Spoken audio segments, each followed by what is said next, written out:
दिनांक 19/3/2025 रोजीच्या रात्रीच्या सुमारास मयत नामे उमेश जाधव तसंच प्रशांत जाधव यांना सागर गरड, अनिल रेडेकर, सचिन रेडेकर,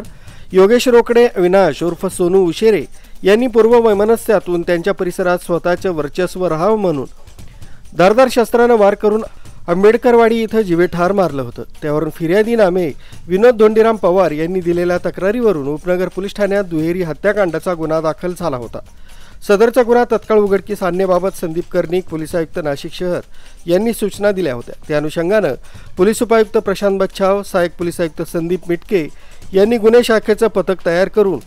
त्यांना मार्गदर्शन केलं होतं। त्या अनुषंगाने सदर गुन्ह्याच्या घटनास्थळास गुन्हे शाखा युनिट 1 कडील पोलीस अधिकारी तसंच अंमलदार यांनी तत्काळ भेट देऊन गुन्ह्यातील पाहिजे आरोपितांची माहिती काढत असताना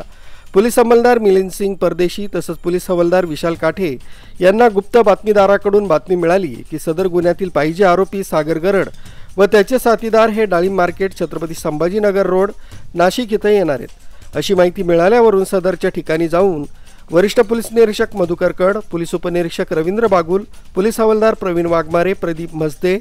संदीप भांड, विशाल काठे, प्रशांत मरकड, नाझीम खान पठाण, विशाल देवरे, मिलिंद सिंग परदेशी, मुख्तार शेख, समाधान पवार आदींचं पथक तयार केलं।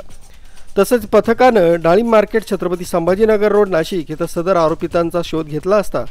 आरोपी सागर मधुकर गरड वय 32 वर्ष राहणार आंबेडकरवाडी उपनगर नाशिक, अनिल विष्णू रेडेकर वय 40 वर्ष राहणार उत्तरानगर पोद्दार शाळेजवळ तपोवन रोड नाशिक, सचिन विष्णू रेडेकर वय 44 वर्ष राहणार गायत्रीनगर पुना रोड नाशिक,